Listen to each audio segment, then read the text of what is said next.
Namaskar, this is Professor S. Lal, Professor of Mathematics and Computing in the Department of Science and Technology, Jyoti Vidyapeeth Women's University, Jaipur. Students, as per the session of probability and random process, you as the student of engineering are supposed to know the concept of probability and random process. And in this context, let me allow to introduce you the topic strong and weak laws of large numbers. The name of the topic, please write. We shall be sharing some study material also for your information and for your learning. So firstly, you note down the topic strong and weak laws of large numbers. You know what is the meaning of the term large number and what is the meaning of the small numbers? Yeah, tell me which number is large and which number is small. You can't be able to say easily because I am asking about large number, or if I am asking about a small number. So if I say 4 and 5, then 5 is the largest number here and 4 is the smallest number. If I say 1 billion and 2 billion, then 2 billion is the largest number and 1 billion is the smallest number. So these terms small and smallest and largest, or a small and large, these are the relative terms. So very easily it is not possible to say. So this is the part of the matter of study of probability. So we have to study about weak and strong laws. We have to study about strong and weak laws of large numbers. Only about large numbers and what are the strong laws and what are the weak laws in our probability and random process. So please see here, I am sharing something with you. You see here, I am going through. In this lecture, we study the laws of large numbers, LLNS. In this lecture, we study the laws of large numbers, which are arguably, means bearing arguments, the single most important class of theorems which form the backbone of probability theory. In particular, the LLNS provide an intuitive interpretation for the expectation of random variable as the average value of random variable. Here, the term you have to remember, this is average, because at a glance it is not possible to say which one is the largest.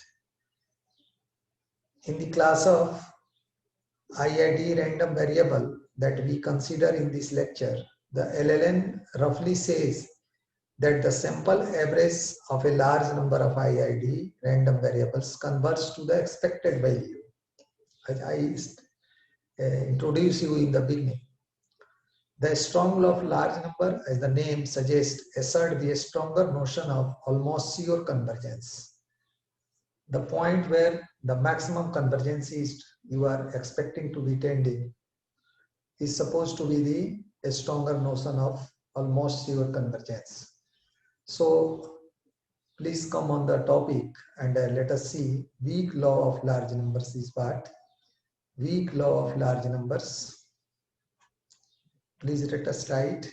I suggest that you can take screenshot of also. You can take screenshot of this material and you can write down, and otherwise you should try to note what I am telling you, what I am delivering you. If your speed of writing is fast, then you can note down. Otherwise, you can take a screenshot and later then you can prepare your notes for your future study or learning. So please write weak law of large numbers. The earliest available proof of the weak law of large number dates to the year 1730. In posthumously published work of Jacob Bernoulli, you know the name of Jacob Bernoulli, there was Bernoulli's theorem in your physics. It asserts convergence in probability of sample average to the expected value. And you also know in your probability that what is expectation in your binomial distribution.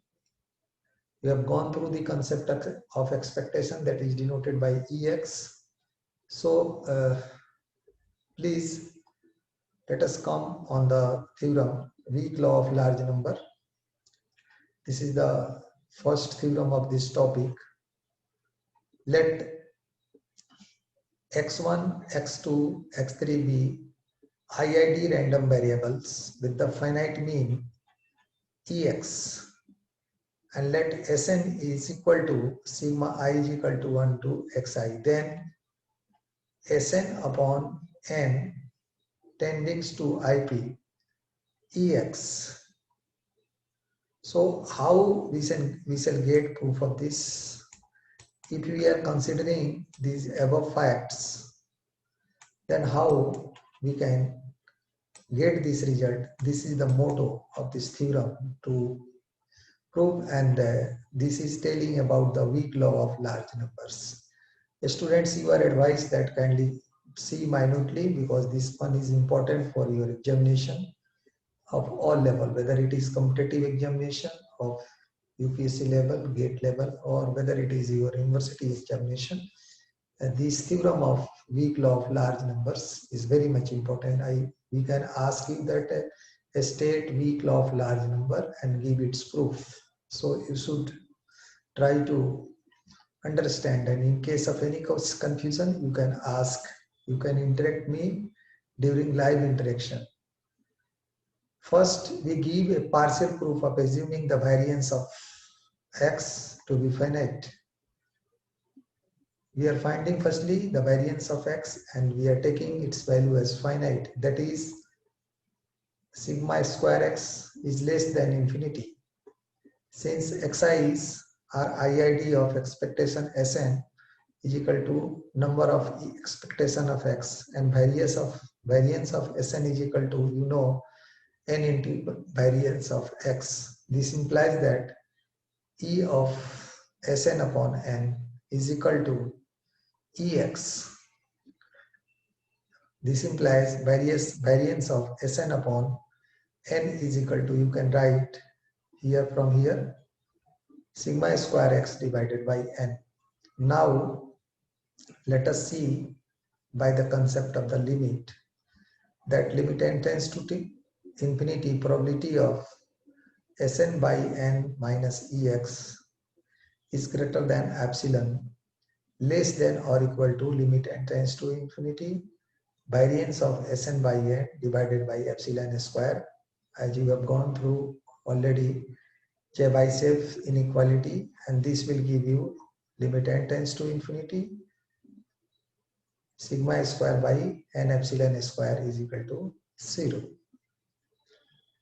This is the, you can say, particular proof of weak law of large numbers. And here you can see the generalized proof, you can say the general proof of using characteristic function. So we shall discuss about this general proof of this weak law of large number in the next class. Students, you know this session is powered by digital version 2.0 of Jyoti Vidyapeeth Women's University, Jaipur. And in case of any query, feel free to write your comment in the inbox. We shall try to resolve your query from there. Thank you very much for listening and enjoying this lecture. Thanks again, students.